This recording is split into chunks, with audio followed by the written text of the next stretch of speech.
So you've decided you want to join the cruiser's lifestyle. You've got a sailboat, picked out a few anchorages, and you're ready to go. But you have a question. Do I have to live off of sandwiches and hot dogs and hamburgers or always be stuck at the grill? Well, the answer to that question is no. In today's episode, I'm going to show you a restaurant quality meal that can be made in less than 30 minutes and under the right circumstances can cost you less than $3 for the entire meal. That's not per person, that's for the entire meal. Circumstances have to be right, but still, stick around. And if you stay till the end of the video, I'm going to give you a bonus recipe for what to do after you've eaten.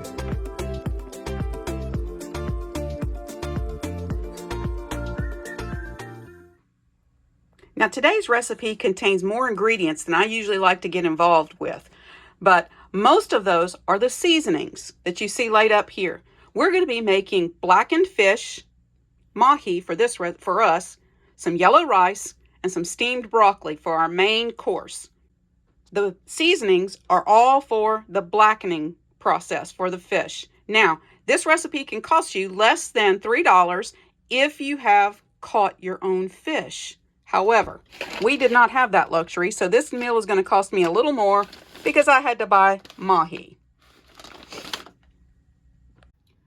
The first thing we want to do is get the rice cooking. So I've got Old Faithful, my Instant Pot, back out on the counter and plugged in, ready to go. I'm going to pour in my yellow rice. And if you've seen our previous videos, you know that measures out to about a cup. So I've measured an equal amount of water and I'm dumping that in. And finally, I'm going to dump in a dollop of extra virgin olive oil. That's about a tablespoon for those of you who use measuring spoons. And I'm going to give it a nice stir.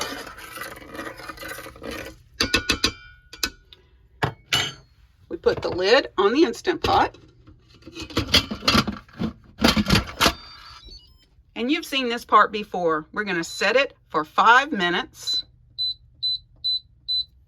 And let it go. Next, we're going to get the broccoli going. So I've got the frozen broccoli to go in my pot, and I'm going to give it a little bit of salt. Okay, that's a lot of salt, but it's salted nonetheless.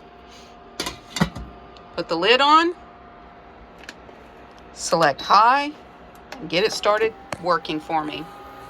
Since I did splash a lot of salt in there, I think I'm going to give that a stir too, just to let that salt kind of go around and maybe let a little bit of it fall out the bottom. I don't want to kill me with salt. Blood pressure is a thing. While the rice and the broccoli are cooking, we're going to go ahead and prepare our mahi to go on the skillet as soon as the broccoli comes off of our induction plate. First thing we're going to need to do is prepare our blackening seasoning mix. Okay, to make our seasoning mix, we're going to start with 2 tablespoons of paprika.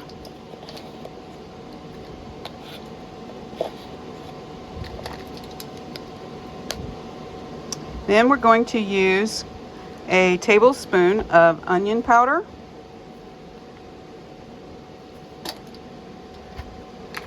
I don't get real stressed about being too full or too little because it's going to taste really good regardless. 1 tablespoon of garlic powder.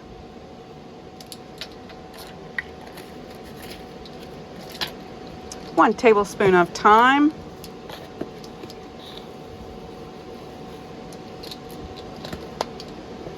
1 tablespoon of oregano.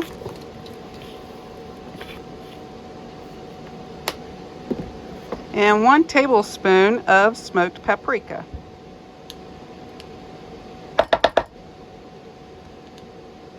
Ooh, wow, that's too much. There we go.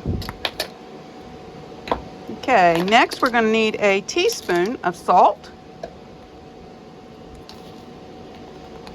We like ours kind of salty, so I'm going to heat that up a bit. And finally, we're going to use a 1/4 teaspoon of both black pepper and cayenne pepper. Now, the cayenne pepper, you can be gentle with that if you're not really into hot seasonings. I don't always put it all the way full to a full 1/4 teaspoon. Sometimes I just kind of ad-lib that a little bit. If you don't like it too hot, which I do not, you might not want to put as much. Finally, got it all in the box. I'm going to close our lid up. Give it a good shake. And now we're ready to add the fish. All right, let's check this broccoli. That's nice and tender. So we are ready to move on to getting our fish in the skillet. Okay, you take your fish and you're going to put it in the box. Close the box up and give it a good shake. And if it doesn't cover it, that's okay. You can always season it. Like right here, see how this did? I can always take and put a little bit of it on there and flip it over just like that. Make sure it's really thoroughly seasoned. Make sure your ends are good and covered. And then we're going to set it into our skillet. Okay, I'm going to put a dollop of some olive oil, just enough to cover the bottom of the pan. Then I'm going to get my tongs. And I'm going to put my fish in there.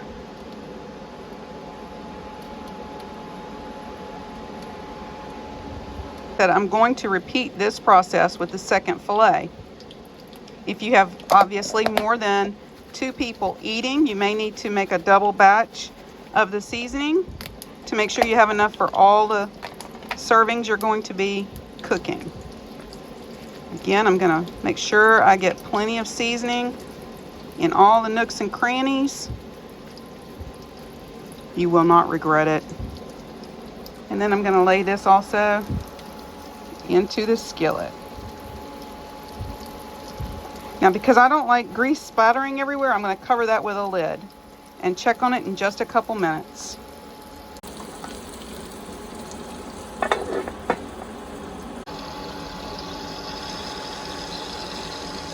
After a couple of minutes, we're going to check our fish.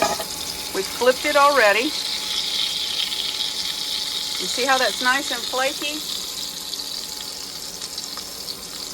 All the way through, nice and flaky. That fish is done. Now we're ready to make our plates. Look at that beautiful plate. That is a luxury meal. Better than a restaurant would serve. And if you've caught your own fish, it's fresher than you're going to get anywhere else. I hope you try this recipe and I hope you enjoy it. Stick around. I've got a bonus recipe for those of you who like to kick back on the deck with a nice sundowner. If you stayed all the way to the end, I'm so excited. We've had our dinner, got our dishes done, and we are ready to go out to the deck and enjoy the sundown with a nice pina colada. Now, if you've got rum on your boat, you can go ahead and use rum for yours. We're making this one as a mocktail today.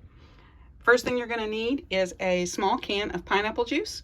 We're going to use some coconut cream, which I've already opened and poured into this jar so that it makes it, I had to mix up it separates and you have to mix it all back together. And again, our magic potion, imitation Jamaican rum flavor, and a container of tidbits of pineapple. I went ahead and put these into the freezer earlier and they are now slushy consistency, which makes it a nice little slushy drink. So let's get started putting this together. Okay, I've measured out a 1/2 teaspoon of our rum extract and I'm going to go ahead and put that in the bottom of my blender cup. Now I'm going to add a 1/4 cup of our coconut cream, or cream of coconut that is. When I'm not holding this camera, I'm going to scrape all the last little bits of that out of there. And we're going to add our can of pineapple juice. And we're going to put in some of these slushy tidbits. Could save a few of them to be used as garnish. Now we're going to put the blender cup on. Now it's time to pour it up. And garnish with one of our tidbits. And take it out to the deck. Pina colada, watching the sun go down. It doesn't get much better than this. Cheers.